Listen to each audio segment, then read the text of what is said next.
Welcome back, Husker fans. This is Cornfield Confessional. I'm your host, Jake Brown. Welcome back to the show. Tonight, we're going to be doing a deep dive of the Illinois game. Huskers heading back home to Pinnacle Bank Arena this Sunday to take on the Illinois Fighting Illini. They are 9th in the country. They have not lost since we beat them in December. They're 17-3, and they're as hot as anyone in the country right now. Let's get into team overview and context. So 17-3 overall is Illinois. They're 8-1 in Big Ten play. Again, they have not lost since we beat them in mid-December. And they're scoring 85.5 points a game. So again, just like Michigan, another strong offensive unit. They can score in a variety of ways, not just Keaton Wagler, however you say it. Someone correct me in the comments. Kylan Boswell for them is still out until mid-February. He's got a fractured hand. That's big. That's a big loss for them. He's a great perimeter defender, physical point guard for them. He was big in that first matchup. So not having Kylan Boswell is a big loss for them. Now their freshman guard who stepped up big time in Boswell's absence, Keaton Wagler, local Overland Park, Kansas kid. True freshman, went to Shawnee Mission Northwest High School, was the Kansas Gatorade Player of the Year, and he didn't get an offer from the Jayhawks. He didn't get a ton of Power 4 offers, actually. Illinois nabbed him late, but this kid has been sensational this season for Illinois, especially in Boswell's absence. You look at his stats, 17.5 points per game, 5 rebounds, 4 assists. I mean, dear God, where are these freshmen coming from, man? He's shooting 48% from the field, but even better, 44% from three-point. He hit 9 threes against Purdue in that big upset they had a few days ago. He had 46 points. He hit 9 threes. This kid can make it rain. Another guy for them, and we'll get into their stat leaders, but David Merkovich, their freshman forward, he's been playing a lot of minutes. He's been putting in really good statistics, 12 points per game, 8 rebounds, 2.5 assists. He's shooting close to 50% from the field. So, again, and then, of course, they've got Stojakovic's son, who really had a good game against us the first matchup. He's a big kid, crashes the boards. He's going to be a big-time difference maker in this game. Again, Keaton Wagler's the big story, 46 points in their upset at 4th-ranked Purdue, hit 9 threes. Let's not forget the first matchup in Champaign. It was Nebraska's first, hey, we're for real victory, 83-80. Jamarcus Lawrence hit the game-winning three-point shot to seal it. But my goodness, what a basketball game that was, man. Both teams were shooting lights out. Sanford went off in that first half. It was a hell of a game, and I expect it to be another one. Kylan Boswell's still out mid-February, so scratch him off. That's a big loss for them. Let's look at Illinois' schedule. So, again, this team has not lost since Nebraska, December 13th. So let's take a look. So they beat Texas Tech, who is 11th early in the season. They barely lost to Alabama, who's still a damn good basketball team. Lost that in a nail-biter by 4 points. Then UConn, they got whipped up by UConn, who's could win the national championship. Then they turned it around. Next game, beat Tennessee, and they beat them good by 13. Handled Ohio State, lost to us, and then look, haven't lost since. Beat the shit out of Missouri.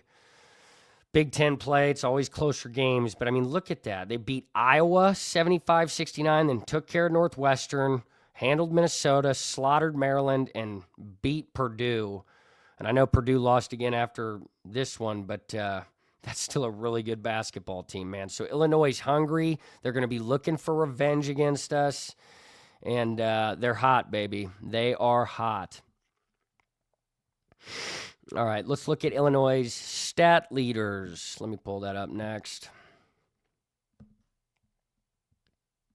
So You got to remember that Kylan Boswell is still out for them. That's why I checked him off. But Keaton Wagler, 17.5 points. Look at the field goal percentage, 3-point percentage. He's their sharpshooter from 3. Boswell's out. Stojakovic, he was really tough in that first matchup. Somebody's going to have to box him out and work to not let him get to the foul line. This team is one of the best in the country at getting shots at the foul line. That's what Michigan did to beat us in that last game. We've got to do a better job minimizing fouls, playing smart defense. Stojakovic, 14 points a game, 4.7 rebounds. He's shooting 50% from the field, can't hit threes.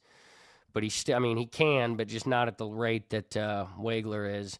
There's David Merkovich, the freshman, 12.2 points per game, 8 rebounds. Look at his field goal percentage, 47%. And then they've got the 2 twin 7-foot brothers, I'm going to say this wrong, Avicic brothers. One of them 7'1", the other 7'3". They're giants in the middle.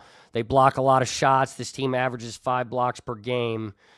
There they are right there. Tomislav Avicic and Zvonimir Avicic. I got to work on my pronunciation. But you see, they put in work on the glass, 5 rebounds each. And then blocks per game, where is that? Yeah, Zvonimir's averaging 2.5 blocks per game. Dear Lord. So they're lengthy. We remember that from the first game. It's going to be tough getting shots up in the paint, but we'll figure out a way. So even without Kylan Boswell, this team has proven they are as dangerous as ever. 3 strengths for the Illini, baby.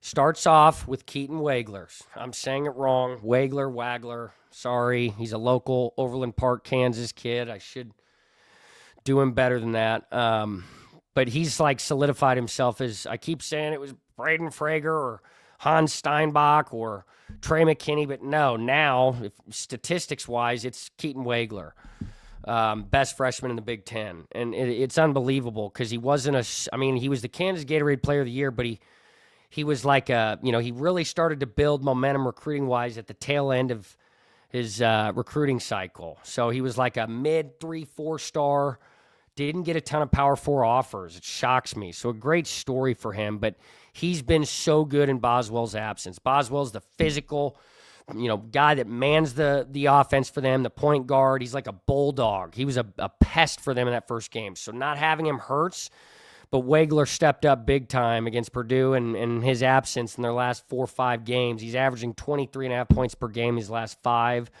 He can hit from 3. He can score off the dribble. He's a really good ball handler. He's got the size. He's still growing into his body. He looks like a freshman. He looks young, but you look at his body, just watch him play. This kid is a freak. Second strength for Illinois, their offensive efficiency. They have one of the highest scoring outputs in the nation. They average 85.5 points per game. They score from inside with the Avicic twins or the freshman, David Merkovich, or they can hit from 3. Keaton Wagler has proven that. They've got a lot of ways they can score. Often they'll hit double-digit threes per game. They did in the first matchup against us. So again, I say this about a lot of teams, but this is really legit, and we will see it. They've got multiple scores. Wagler's been the dude lately, but it's Stojakovic, it's Merkovich, it's the Avicic twins. A lot of different options for them, even in Kylan Boswell's absence. So it's a testament to, their depth and the coaching job that they've done, or the job their coach has done. Sorry. So third strength for the Illini. Rebounding. We talked about this in the preview for the first matchup, and they dominated the glass in the first game. But Nebraska's shown we can lose the rebounding battle and still win the game. But they're really solid in second chance points. They lead the Big Ten in second chance conversions. They got a lot of size and length, giants in the middle. They'll extend possessions any way they can. And then the Avicic twins, 7 feet plus each of them. For strength, and this is familiar. This is what Michigan did to beat us. They get to the foul line, and they had a drastic advantage in the first matchup at the foul line. Nebraska's got to play smarter on defense. We're going to have our guys back. We don't need to be playing balls to the wall, out of our minds, out of control. There's not going to be a humongous size advantage like we had against Michigan. We got Rank Mass back. Hopefully Frager will be back. So their ability to get to the foul line that's going to be a test. We can't allow what happened against Michigan, where they shoot 24 shots from the line, we shoot 3. They're going to get to the line. They're aggressive taking it to the rim. They've got a lot of athleticism, and that's something we're going to have to watch for. All right, weaknesses for Illinois. First one, turnovers. This isn't a huge weakness because they only commit 10 a game. That's not a ton, but against Nebraska's no-middle defense, that's enough for us to salivate. And we're going to play tight, intense defense, active hands. We're going to generate some turnovers in this game. Second weakness, and this is mainly because of Kylan Boswell being injured, their perimeter defense has struggled lately. They don't contest a ton of threes. They give up too many open looks, and against a very efficient, high-movement offense like Nebraska, that's a problem. So we need to take advantage of that. We should have a lot of open looks in this game. Third weakness for Illinois, their half-court stagnation against physical defenses, okay? When Illinois is forced out of transition and they're forced into slower half-court games, which Nebraska is going to try to do, their offense can stagnate. So I think for us, like in the keys to the game, one of the big ones is we've got to provide constant pressure on their ball handlers. Wagler, get him out of his comfort zone. He's just a true freshman, looks like a baby. Let's get in his grill constantly. We always do it, force teams into tough contested shots. We don't let them get a lot of paint looks. I think our defense will hold their own even against Illinois' size. But let's jump into the keys to the game for the Huskers. Number one, we've got to win the shooting battle. Okay? We did that against Michigan. We still lost. That's a different team. It was a different game. I think if Burke Buchtengel hits 2 or 3 of his 5 misses in that second half, it's a different outcome. So even though we won the shooting battle against Michigan, or maybe I think it was like 47, 46%. We had a 1% advantage from field goal, from the field, and then we had like a 12% advantage from 3. But it was the free throws, right? Free throws, our turnovers late, and just Burke missing easy shots. But I think in this game, if we can win the shooting battle, especially at home, that's going to be huge. Whether it's we hit more threes than them or we shoot a higher field goal percentage, that's going to be the first key. Second, we've got to control the tempo. I thought we did this a pretty good job in that first matchup, helped us win the game, right? We played at our tempo. We killed the clock, smart ball movement, extend these possessions. Don't take quick, shitty shots that aren't open. Avoid rush shots and perimeter turnovers, which we didn't do a great job of against Michigan. That's going to be huge. Illinois is at their best when they're playing fast in transition, hitting quick threes, going.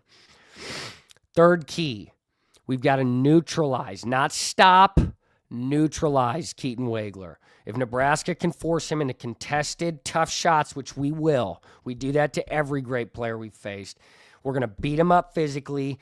We should be able to win this game at home. We've got to make other players for them beat us. Make it be Stojakovic. Make it be David Mirkovic. Make it be one of the Avicic twins. Just don't let frickin' Wagler beat us. He can't have 46 like he did against Purdue. He won't. Our defense is too stealth. All right. Game prediction, baby. Come on, guys. You know I can't pick against my Huskers at home. Huskers get the job done in a nail-biter, 82-78 at home. I think that'll play a huge advantage for us. It's really hard to beat Nebraska at Pinnacle Bank Arena, especially the last few years. I think that's going to be the biggest difference. It's the momentum of the crowd and the energy they bring. Rank Mass being back in the lineup. As soon as he hits that first 3, they're going to go insane. I also think we're going to force late turnovers. This team turns it over at a pretty high rate in Illinois. We're going to have active hands. You're going to see Lawrence, Hoiberg, Cale Jacobson flying around. we're going to force a lot of turnovers, and then the shooting edge that I think we'll have is going to be the difference. So Pinnacle Bank Arena, home court advantage, we're going to outshoot them in either threes or field goal percentage, and we're going to force more turnovers than they will, and I think that'll be the difference. You ready for this? My scoring leader, I want it to happen so bad. For the love of God, Rank Mass, get back, be healthy 100%. If he is, I think he gets back to his normal form. I think he leads us with 17 points. He's due. I think he's going to come back. I think he'll hit a few threes to get back on track from downtown. And I also think he's going to work to get high percentage looks inside the paint, right? He's got really good fundamentals. He's got a great hook shot, good touch on his paint shots. I think he's going to be aggressive and look to get to the foul line and try to get easy looks from the basket to get himself going. And then he'll hit a few threes when they're open. And that's just going to make the crowd at PBA go nuts. Okay. Next episode. That's all I've got for the Illinois preview. Let me know your thoughts on my predictions. Next episode. Likely going to be before the outcome of this Sunday's game. We've got a while. I want to talk Husker football. I'm down on them right now. It's just not a lot to love from what's going on, but they did release the 2026 schedule. Everyone's crapping their pants. It's a gauntlet. We've got tough road games. We've got 3 games to start the year that are cupcakes that won't tell us anything, just like last year, but it's a gauntlet. We play all the elite powers in the Big Ten, Michigan, Indiana, Oregon, Ohio State. It's going to be tough. So we'll dig into that. We'll go through game-by-game predictions, how I think the season's going to play out, a few other updates on that end.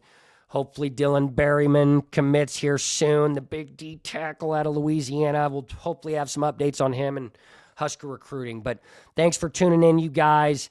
Thanks for continuing to subscribe and get the word out on my podcast. Really love doing this. Love Husker sports, football, basketball. Love that we're having an exciting season, monumental basketball season like this. We took our first L the other night, but we're just going to keep moving forward. Big one this Sunday against a top 10 Illinois team. Hopefully we can turn it around and get back on track. Thanks for tuning in, everybody. Have a great rest of your week. And you know it. Go Big Red, mother effer.